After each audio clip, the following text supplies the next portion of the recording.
Welcome to T-SAT. This is Bhushan Govindula. ఈరోజు మనము ఆధునిక భారతదేశ చరిత్రలో భాగంగా బ్రిటిష్ రాజ్య స్థాపన, అసలు ఈ బ్రిటిష్ వారు ఎవరు, ఏ విధంగా భారతదేశానికి వచ్చారు, ఎందుకు వచ్చారు, సాధారణంగా యూరప్ ఖండం తిరిగే చరిత్రలో మనము ఐరోపా ఖండంగా పిలవడం జరుగుతుంది. సో ఇలాంటి ఐరోపా ఖండానికి సంబంధించిన 5 ప్రధాన వర్గాలు వ్యాపార నిమిత్తం భారతదేశానికి రావడం జరుగుతుంది. మరి ఇలాంటి 5 వర్గాలు భారతదేశానికి వచ్చాయి, ఏ మార్గంలో రావడం జరుగుతుంది అంటే కాన్స్టాంటినోపుల్ అంటున్నాం. కాన్స్టాంటినోపుల్నే మనం చరిత్రలో ప్రస్తుతం ఇస్తాంబుల్ అంటున్నాం. అలాంటి ఇస్తాంబుల్ భూమార్గం ద్వారానే ఆనాటి యూరప్ ఖండం వ్యాపారస్తులు భారతదేశం వంటి తూర్పు దేశాలకి రావడం జరిగేది. కాలక్రమంలో ఇది మహమ్మదీయుల చేత, అంటే చివరి క్రుసేడ్ యుద్ధం ద్వారా మహమ్మదీయుల చేత ఇది ఆక్రమించబడడం జరుగుతుంది. తద్వారా వారికి భూమార్గం అనేది లేదు కాబట్టి సముద్ర మార్గాన్ని కనుక్కున్నారు. సముద్ర మార్గాన్ని భారతదేశానికి కనుగొన్న మొదటి వ్యక్తులు పోర్చుగీస్. ఇలా భారతదేశానికి సముద్ర మార్గం ద్వారా యూరోపియన్ వ్యాపారస్తులు రావడం జరిగింది. ఇక్కడ ప్రశ్న ఏంటి, అసలు ఎందుకు వచ్చారు అనేది ప్రశ్న. గమనిస్తే భారతదేశంలో నూలు లేదా పత్తి అంటున్నాం, భారతదేశంలో పట్టు అంటున్నాం, భారతదేశంలో సుగంధ ద్రవ్యాలు, ఈ 3 ప్రధాన మూలధన వస్తువులు, ప్రధాన ముడి సరుకుల కోసం వాళ్ళు భారతదేశానికి వ్యాపార నిమిత్తం రావడం జరుగుతుంది. భారతదేశంతో పాటుగా తూర్పు దేశాలకు వ్యాపార నిమిత్తం రావడం జరుగుతుంది. అలా వచ్చిన 5 వర్గాలలో బలమైన వర్గం బ్రిటిష్ వర్గం కాలక్రమంలో భారతదేశాన్ని తమ కబంధ హస్తాలలోకి తీసుకోవడం జరుగుతుంది, తమ పరిపాలనలోకి తీసుకోవడం జరుగుతుంది. మరి ఏ విధంగా తన పరిపాలనలోకి తీసుకుంది, ఆ అంశాలను మనం పరిశీలించినట్లయితే ఇక్కడ భారతదేశానికి మొదట వ్యాపార నిమిత్తం వచ్చిన బ్రిటిష్ వారు అంటున్నాం. కాలక్రమంలో ఏమవుతుంది, రైట్, భారతదేశంలో రాజుల యొక్క బలహీనతను ఆసరగా తీసుకున్నారు. కొన్ని రాజ్యాల యొక్క బలహీనతను ఆసరగా తీసుకుంటూ వారికి మద్దతిస్తూ రాజ్యాలను కబలించే ప్రయత్నం చేయడం జరుగుతుంది. ఉదాహరణకు గమనిస్తే మరాఠా యుద్ధాలలో స్పష్టంగా కనబడుతుంది, మైసూర్ యుద్ధాలలో స్పష్టంగా కనబడుతుంది, ప్లాసీ యుద్ధంలో ఇంకా స్పష్టంగా కనబడుతుంది, బాక్సర్ యుద్ధాలలో గమనించండి. ఇక్కడ స్వదేశీ రాజులే బ్రిటిష్ వారికి సహకరిస్తారు, స్వదేశీ రాజులనే ఓడించడం జరుగుతుంది, ఆ ప్రాంతాలపై పట్టు సాధిస్తారు. సో ఇలా వాళ్ళు ఏమవుతుంది, తమదైన యుద్ధాలు, తమదైన దౌత్యనీతి, తమదైన మోసపూరిత ఆలోచనలు, ఈ 3 చాలా చాలా ఇంపార్టెంట్. ఏమంటున్నాను ఇక్కడ, తమదైన యుద్ధాలు అంటున్నాం. సో ఈ తమదైన యుద్ధాలు ఏంటి, ఒకటి అంటున్నాం. యుద్ధాలలో గమనిస్తే ఒకటి ప్లాసీ యుద్ధం గమనించవచ్చు, బాక్సర్ యుద్ధం గమనించవచ్చు, కర్ణాటక యుద్ధాలు గమనించవచ్చు, మైసూర్ యుద్ధాలు గమనించవచ్చు, సిక్కు యుద్ధాలు గమనించవచ్చు. ఇలాంటి యుద్ధాలు చేసుకుంటూ వారికి కావలసిన ప్రాంతాలను తమ చేతిలోకి తీసుకున్నారు. అదేవిధంగా దౌత్య నీతిని ఉపయోగించి అంటున్నాం. కొన్ని సందర్భాల్లో ఓడించబడినప్పటికీ వాళ్ళు ఏం చేశారు, దౌత్య నీతిని, యుద్ధ నీతిని ఉపయోగించారు. తమ చాకచక్యాన్ని ఉపయోగించి వారిని తమ కబంధ హస్తాలలోకి తీసుకోవడం జరుగుతుంది. కాలక్రమంలో మరాఠాకు సంబంధించిన పీష్వాలని, కాలక్రమంలో నిజాముకు సంబంధించిన సుల్తాలని తమకు మద్దతుదారులుగా మార్చుకునే ప్రయత్నం చేశారు.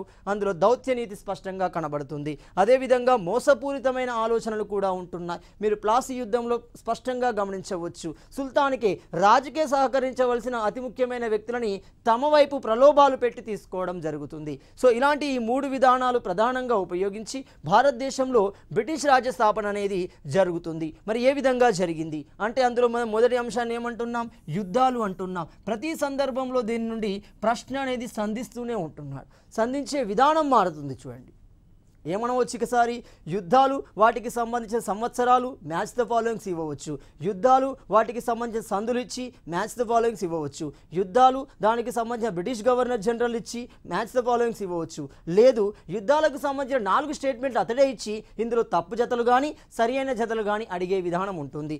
ఇంకా డెప్త్గా వెళ్ళాలి అంటే అతడే 4 యుద్ధాలు ఇచ్చి వాటిని కాలం ఆధారంగా వరుస క్రమంలో పెట్టమనవచ్చు. కాబట్టి బాగా గమనించండి. ఒకటి కర్ణాటక యుద్ధాలు అంటున్నాం. మరి ఎన్ని జరిగాయి కర్ణాటక యుద్ధాలు అంటే మనకి 3 జరుగుతున్నాయి. ఎప్పటి మధ్య 1746 నుండి 63 మధ్య మనకి స్పష్టంగా 3 కర్ణాటక యుద్ధాలు జరుగుతాయి. తద్వారా కర్ణాటక ప్రాంతం బ్రిటిష్ వారి ఆధీనంలోకి వెళ్ళడం జరుగుతుంది. అదే క్రమంలో ప్లాసీ యుద్ధము అంటున్నాం 1757 జూన్ 23న నిర్వహించబడడం జరుగుతుంది. బాక్సర్ యుద్ధము అంటున్నాం 1764 అక్టోబర్ 22న జరుగుతుంది. అదేవిధంగా మైసూర్ యుద్ధాలు అంటున్నాం. ఎన్ని మైసూర్ యుద్ధాలు జరిగాయి, 4 మైసూర్ యుద్ధాలు జరిగాయి.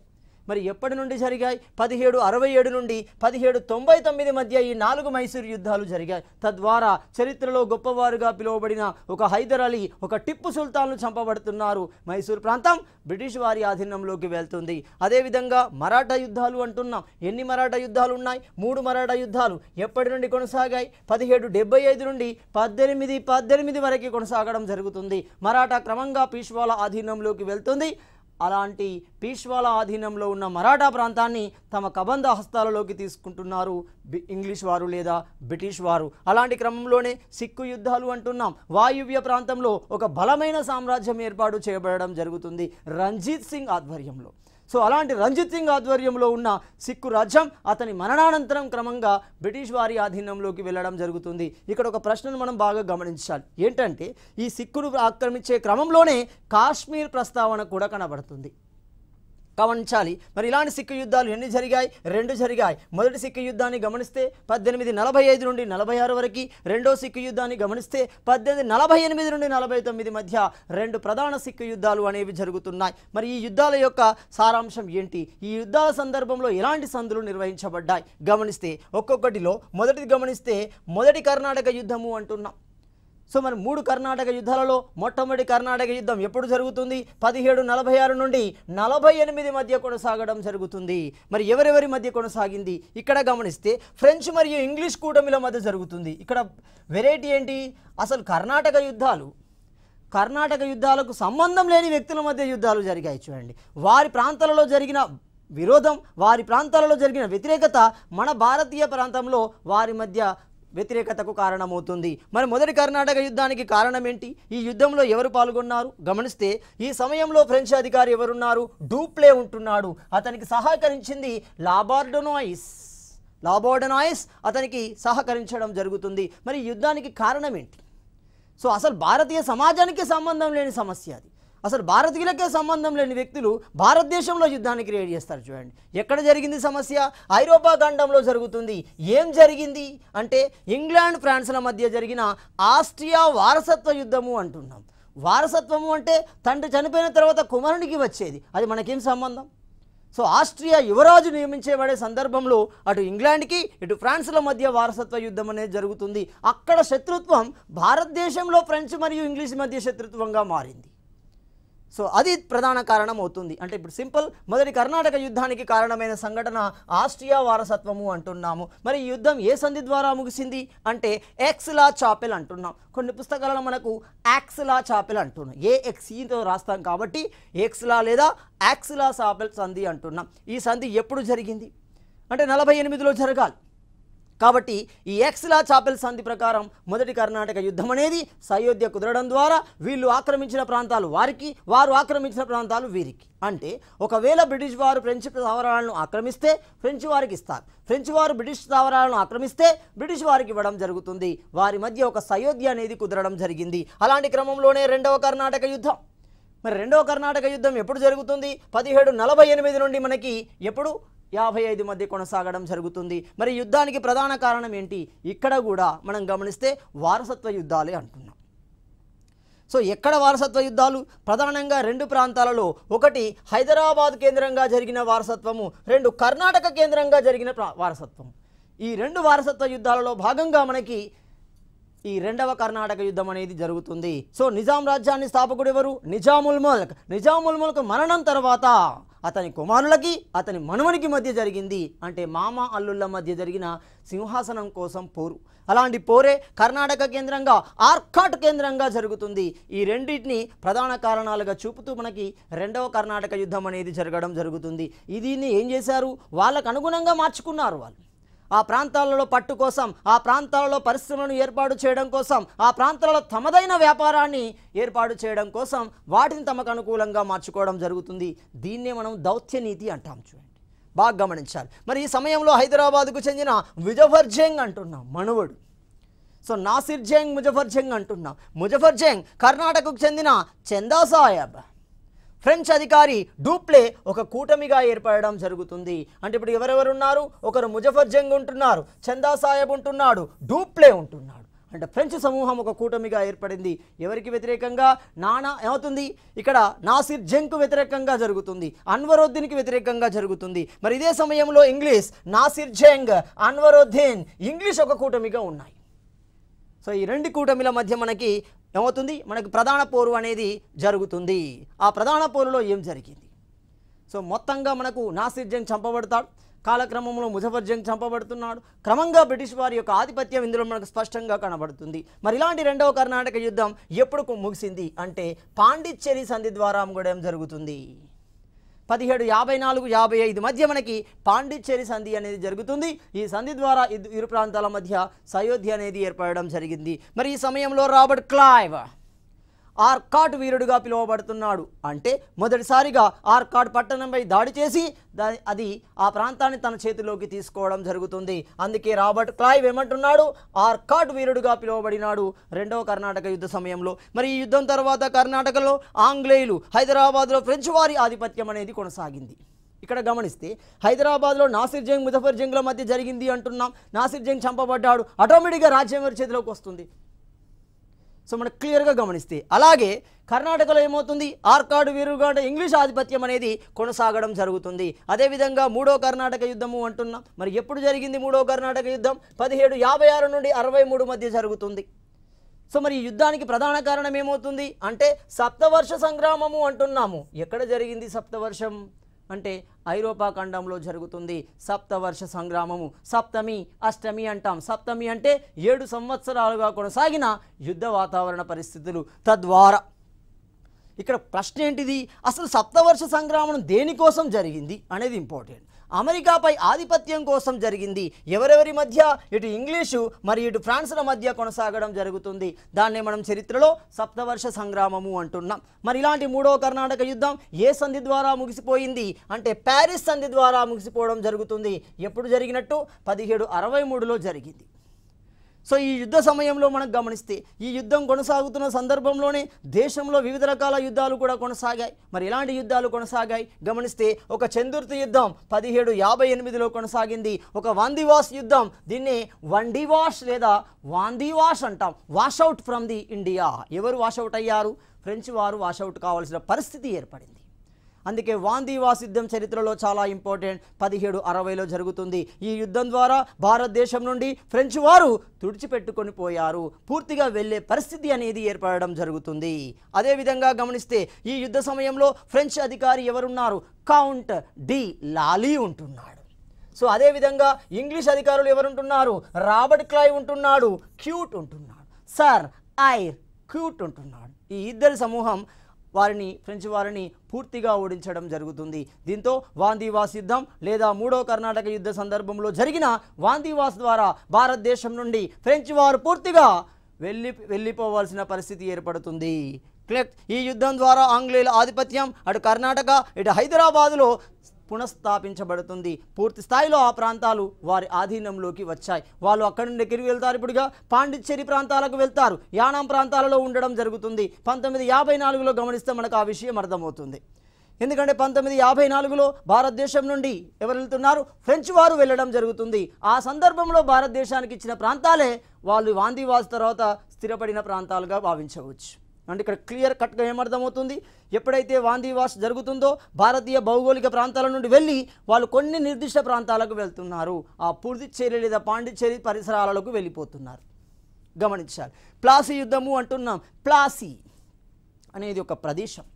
సో ఈ ప్లాసీ అనే ప్రదేశంలో జరుగుతుంది యుద్ధం. అసలు ఏంటి ఈ ప్లాసీ యుద్ధం? దాని యొక్క నేపథ్యాన్ని గమనిస్తే మనకు ముర్షీద్ కులీ ఖాన్ అనేవాడు ఇంపార్టెంట్. 1717 నాటికి.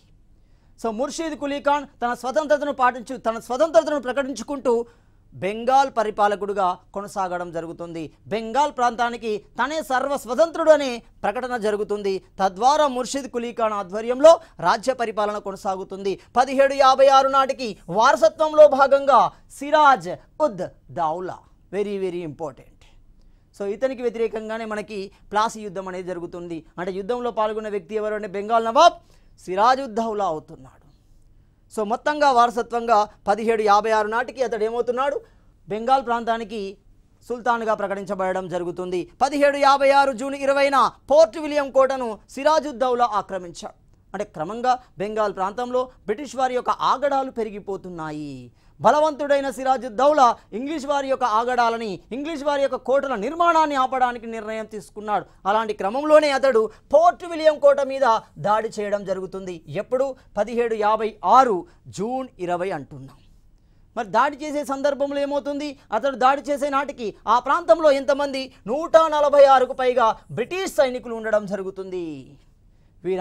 అందరిని నిర్బంధించి ఒక చిన్న గదిలో నిర్బంధించడం జరుగుతుంది. తద్వారా ఊపిరి ఆడక చాలామంది మరణిస్తారు. దాదాపుగా 123 మంది మరణించడం జరుగుతుంది. దాన్ని మనం చరిత్రలో కోల్కతా చీకటి గది ఉదంతం అంటున్నాము. కోల్కతా బ్లాక్ హోల్ ట్రాజిడీ అంటున్నాం. దాన్ని ఎవరు పేర్కొన్నారు అంటే హోవెల్ పేర్కొనడం జరుగుతుంది. హోవెల్ ఏమన్నాడు, కోల్కతా బ్లాక్ హోల్ ట్రాజిడీ లేదా చీకటి గది ఉదంతంగా దీన్ని పేర్కొనడం జరుగుతుంది. సో మరి ఇలాంటి ప్లాసీ యుద్ధం ఏ విధంగా జరిగింది?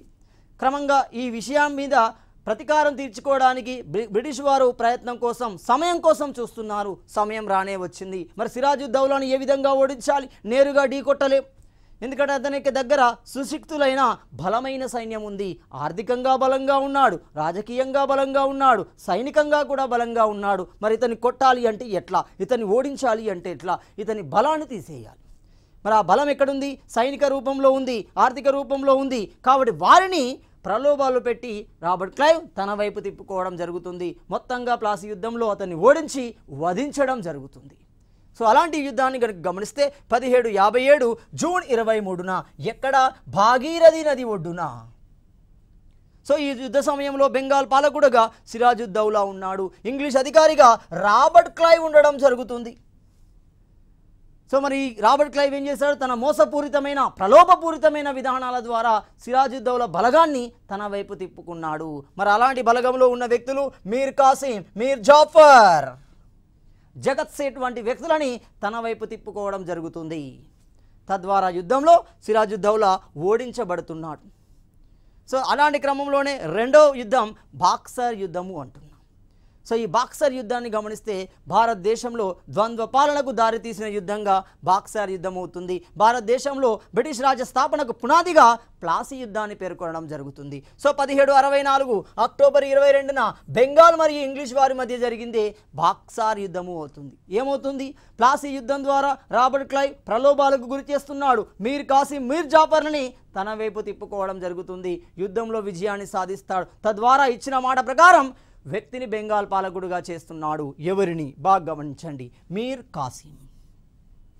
సో మీర్ కాసిం స్వతంత్రాన్ని ప్రకటించుకోవడంతో బ్రిటిష్ వారిని అణచివేయడం వంటి ప్రధాన కారణాల నేపథ్యంలో బాక్సర్ నది ఒడ్డున ఈ యుద్ధం అనేది నిర్వహించబడడం జరుగుతుంది. ఈ యుద్ధ సమయంలో బెంగాల్ నవాబ్ మీర్ కాసిం ఏం చేస్తున్నాడు? క్రమంగా బ్రిటిష్ వారి యొక్క దోపిడీ విధానాలను, వాళ్ళకు గిఫ్టులు ఇవ్వలేకపోతున్నాడు, బహుమతులు ఇవ్వలేకపోతున్నాడు. అతన్ని ప్రలోభ పెడుతూ అతని యొక్క ఆస్తిని కాజేసే ప్రయత్నాలు చేస్తున్నారు బ్రిటిష్ వారు. మరి ఇలాంటి క్రమంలోనే మీర్ కాసిం ఇతరులతో చేతులు కలుపుతున్నాడు. ఎవరి చేత? ఒకరు అయోధ్య నవాబు అంటున్నాం. ఎవరు అయోధ్య నవాబ్? షుజా ఉద్ దౌలా అయోధ్య నవాబ్ అవుతున్నాడు. మొఘల్ సుల్తాన్ రెండవ షా ఆలం. ఇలాంటి వారితో ఒక కూటమిని ఏర్పాటు చేయడం జరుగుతుంది. ఆ కూటమి బ్రిటిష్ వారికి వ్యతిరేకంగా పాల్గొన్న యుద్ధమే మనకేమవుతుంది? బాక్సర్ యుద్ధం అవుతుంది. మరి ఈ బాక్సర్ యుద్ధంలో పాల్గొన్న బ్రిటిష్ వ్యక్తులు ఎవరు? రాబర్ట్ క్లైవ్, మేజర్ మన్రో అవుతున్నారు. ఈ ఇద్దరు యుద్ధంలో పాలు పంచుకున్నారు. బెంగాల్ కూటమిని ఓడించడం జరుగుతుంది. ఈ యుద్ధ ఫలితమే అలహాబాద్ సంధి అనేది జరుగుతుంది. 1764-65 మధ్య మనకి అలహాబాద్ సంధి అనేది జరుగుతుంది. మరి అలహాబాద్ సంధి దేనికి కారణమవుతుంది?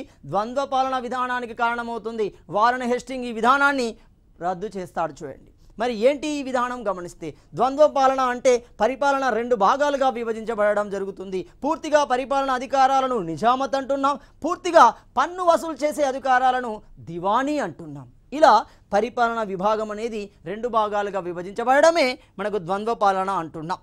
సో దీని ప్రకారం బెంగాల్, బీహార్, ఒడిస్సా ప్రాంతాలపై దివానీ హక్కులని, రెవెన్యూ వసూలు చేసుకునే హక్కులని బ్రిటిష్ వారు పొందారు. బెంగాల్ను పరిపాలించే హక్కులని సుల్తాన్కి ఇవ్వడం జరుగుతుంది.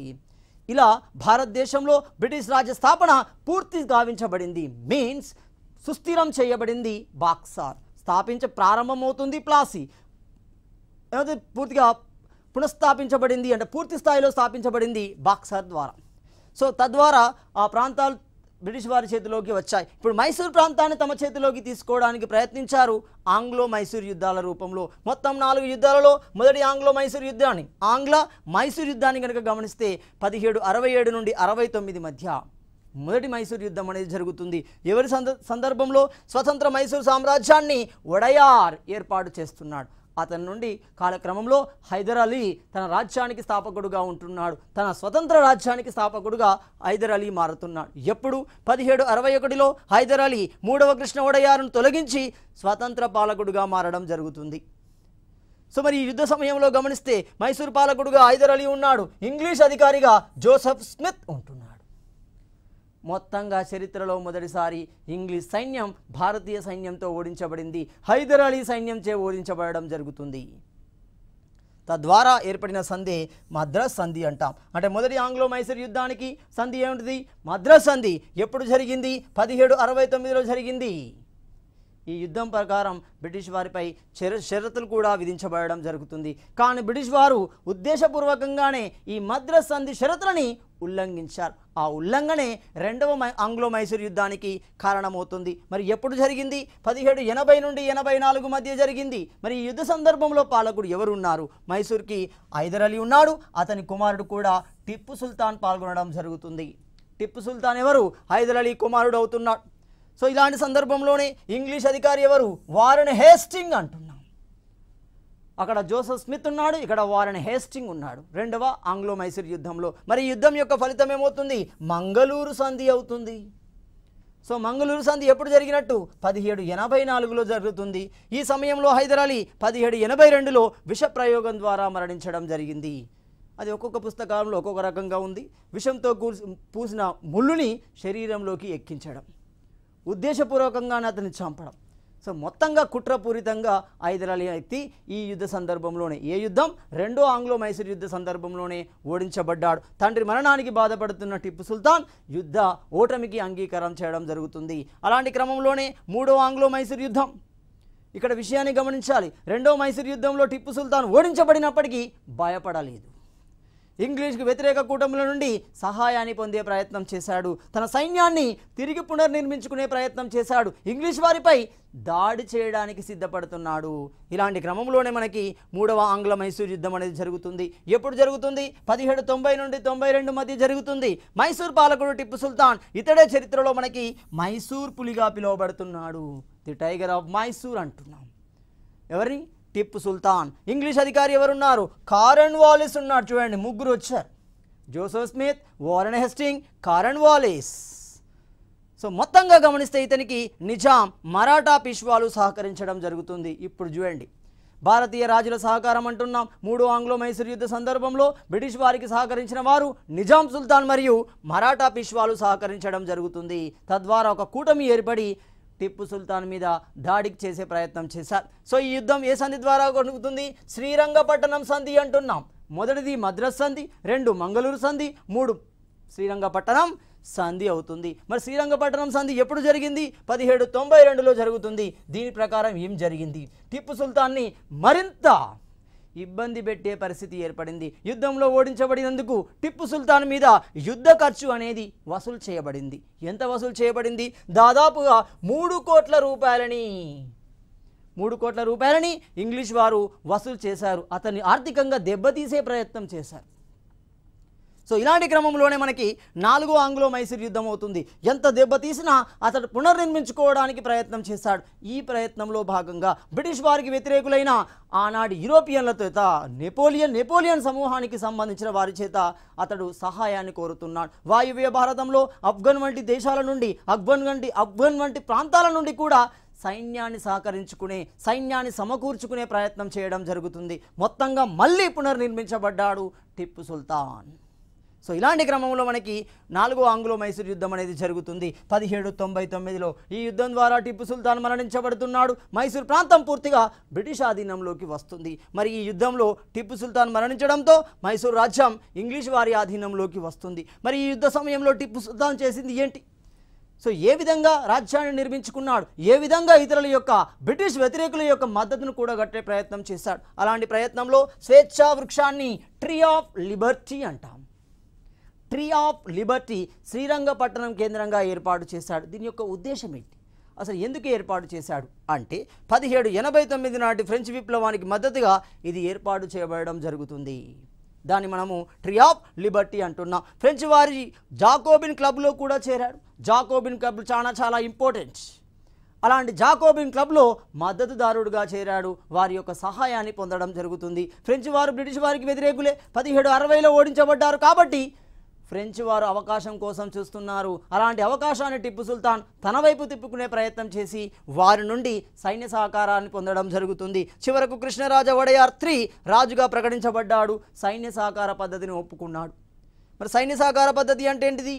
వారిని హేస్టింగ్ ప్రవేశపెట్టిన సైన్య సహకార పద్ధతిని ఒప్పుకోవడం జరుగుతుంది. క్రమంగా మైసూర్ ప్రాంతం అవుతుంది బ్రిటిష్ ఇండియాలో భాగంగా మారింది. ఆంగ్లో మరాఠా యుద్ధాలు అంటున్నాం. 3 ఆంగ్లో మరాఠా యుద్ధాలలో భాగంగా మొదటి ఆంగ్లో మరాఠా యుద్ధం ఎప్పుడు జరిగింది? మరి ఈ సందర్భంలో మరాఠా చక్రవర్తిగా ఎవరు? ఛత్రపతి శివాజీ లేడు. ఛత్రపతి శివాజీ మరణించిన తర్వాత జరిగిన పరిణామాల నేపథ్యంలో మనకి పీష్వా పరిపాలన అనేది రావడం జరుగుతుంది. 1775 నుండి 82 మధ్య మొదటి ఆంగ్లో మరాఠా యుద్ధం అనేది జరుగుతుంది. ఈ సమయంలో కనుక గమనిస్తే సో మరాఠా పాలకుడు ఎవరున్నారు? రెండవ మాధవరావు ఉంటున్నాడు. ఇంగ్లీష్ పాలకుడు ఎవరున్నారు? వారన్ హేస్టింగ్ ఉంటున్నాడు.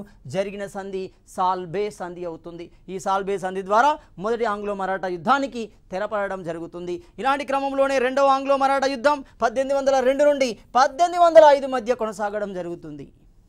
మరి ఈ సందర్భంలో పీష్వా ఎవరున్నారు? రెండవ బాజీరావు ఉన్నాడు. ఇంగ్లీష్ అధికారి ఎవరున్నాడు? లార్డ్ వెల్లెస్లీ ఉన్నాడు.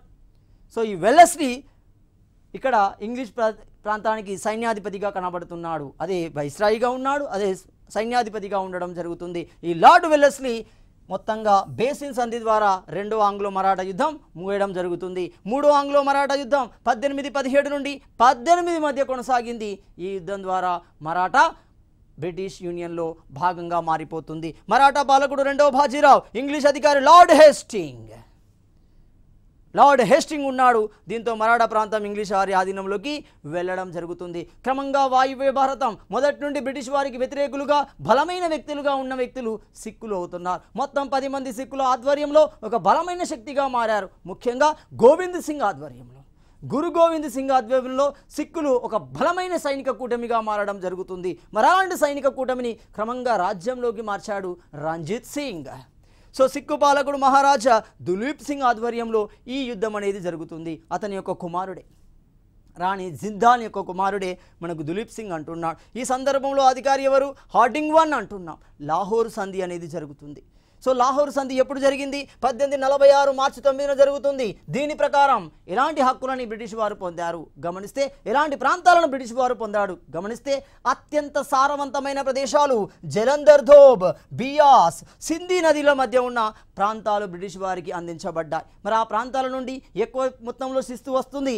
ఆ ప్రాంతాలు వారు తీసుకోవడం జరిగింది. అలాంటి క్రమంలోనే ఎక్కడ మనకు సిక్కు ప్రాంతంలో పరిపాలనకు సంబంధించి ఒక బ్రిటిష్ రెసిడెంట్ నియమించబడతాడు. ఏ విధంగా మనకు సైన్య సహకార పద్ధతి ప్రకారం ఏ విధంగా నియమించబడ్డాడో ఇక్కడ కూడా బ్రిటిష్ తరపున ఒక ప్రతినిధి నియమించబడతాడు. వారి యొక్క పరిపాలన వ్యవహారాలలో తనదైన పాత్రను పోషించడం జరుగుతుంది. అదేవిధంగా అమృత్సర్ సంధి అంటున్నాం. 1846 మార్చి 16న నిర్వహించబడడం జరుగుతుంది. ఇంగ్లీష్ వారికి జమ్మూ కాశ్మీర్ పాలకుడు మహారాజ్ గులాబ్ సింగ్ మధ్య జరిగింది. సో ఈ సంధి ప్రకారం ఏమవుతుంది? జమ్మూ కాశ్మీర్ ప్రాంతానికి సంబంధించిన పాలకుడు ఎవరు? మహారాజ్ గులాబ్ సింగ్ అంటున్నాం. వీరికి ఇంగ్లీష్ వారికి మధ్య జరుగుతుంది. దీని ప్రకారం జమ్మూ కాశ్మీర్ స్వదేశీ సంస్థానం హోదా ఇవ్వబడడం జరుగుతుంది. ఇలాంటి క్రమంలోనే గులాబ్ సింగ్ ఈ ప్రాంతాన్ని 7.5 మిలియన్లకు కొనడం జరిగింది. రెండవ ఆంగ్లో సిక్కు యుద్ధము అంటున్నాం. 1848 నుండి 49 మధ్య జరుగుతుంది. తద్వారా సిక్కు ప్రాంతం పూర్తిగా బ్రిటిష్ వారి వశం కావడం జరుగుతుంది. మరి ఈ సందర్భంలో ఇంగ్లీష్ అధికారి ఎవరున్నారు? డెలహౌసీ ఉన్నాడు. సిక్కు పాలకులు ఎవరున్నారు? పాలకురాలు రాణి జిందాన్ ఉంది. సో సో రాణి జిందాల్ పాల్గొంది, ఓటమి పాలు కావడం జరుగుతుంది. మరి ఇలాంటి సిక్కు సామ్రాజ్యాన్ని విస్తరించిన వ్యక్తి, స్థాపించిన వ్యక్తి, ఒక రాజ్యంగా మలిసిన వ్యక్తి ఎవరు? రంజిత్ సింగ్ అంటున్న 1801లో పంజాబ్ రాజ్యాన్ని ఏర్పాటు చేశాడు. దీనికి రాజధాని లాహోర్ అవుతుంది. ఇతని యొక్క బిరుదు లయన్ ఆఫ్ పంజాబ్ అవుతున్నాడు. ఇతడు మొత్తంగా 1839లో మరణించాడు. అంటే చూడండి 1839 అనగానే, సో 1839 అనగానే ఆ తర్వాత మనకి మొదటి ఆంగ్లో సిక్కు యుద్ధం అనేది జరుగుతుంది. అంటే బలవంతుడైన రంజిత్ సింగ్ మరణించే వరకు ఇంగ్లీష్ వారు సిక్కు ప్రాంతాలలో ఇంటర్ఫియర్ కాలేకపోయారు.